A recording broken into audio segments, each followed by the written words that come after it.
The new donkeys were given their first important job recently. They had to graze down the patch we want to plough, because it's much easier to plough when the grass is short.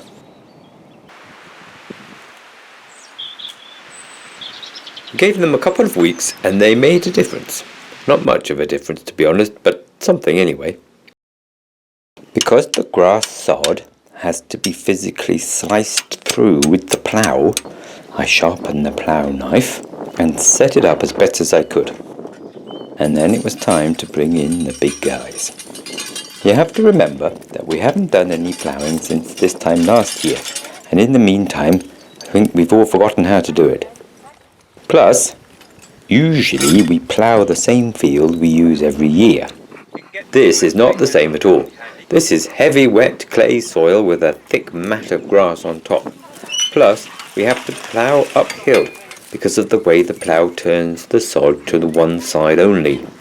Basically, it's really hard work, and the horses weren't too sure they wanted to do it at all.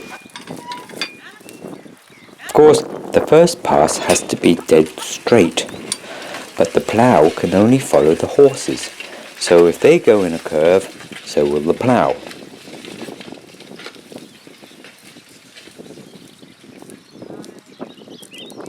At least the knife cut through the sod and the plough turned it over, which is what ploughing is all about.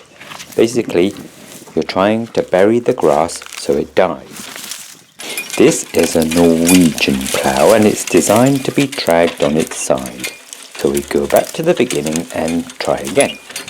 This time, Winnie, the horse on the right, has a furrow to walk in and it goes much more easily.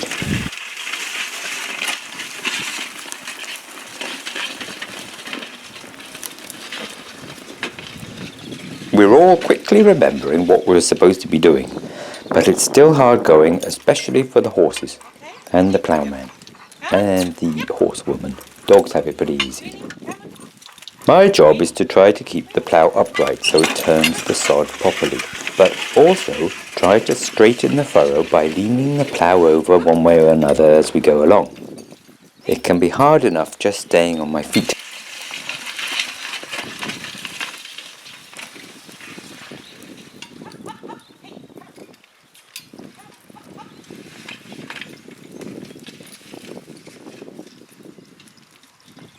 And things do get better. Even so, we still have sods that haven't been turned properly. This is partly down to the slope of the land, but mostly down to improperly setting up the plough. At least the furrow is straight now. Because the horses walk up a slope at the end, it actually lifts the plough out of the ground a bit. Right. So we're just going to try extending it like that. The next day, Chris called by, so we gave him the camera for a while.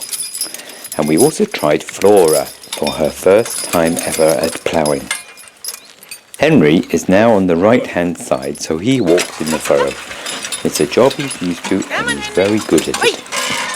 Oh, problem here. Flora. Flora. Hey, Flora. Flora kept reaching for a bite to eat. Basically, I think because she couldn't believe how hard this ploughing life really is.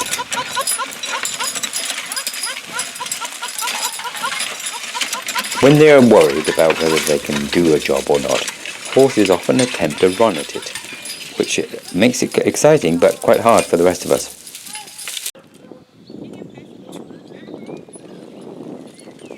They also tend to weave about. As you can see, Flora pulls one way and then pulls the other way, trying to find an easier route. She has to learn to pull in a straight line, but that will come as her confidence builds. In the meantime, she's doing her very best and pulling really hard. She quickly gets tired though, and veered so much towards Henry she pushes him out of his furrow.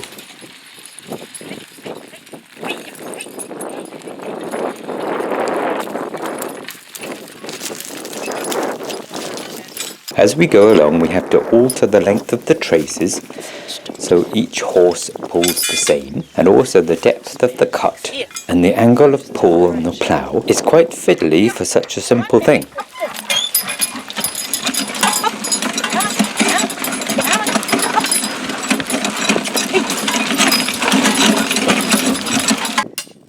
All in all, we learned a lot and we got the job done, but it's not very pretty. There's a hard pan of stones only a few inches down that didn't help.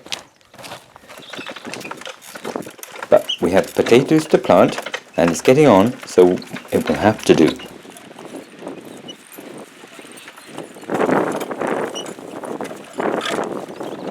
We've been growing potatoes for 11 years now, but we've never tried it this way before. Instead of harrowing everything, because we need a disc harrow for this job and we don't have one of those yet, we're going to tuck the potatoes under the sod and see what happens. The grass should rot away in the dark and the potatoes should find their way up into the light. Close up on the potato.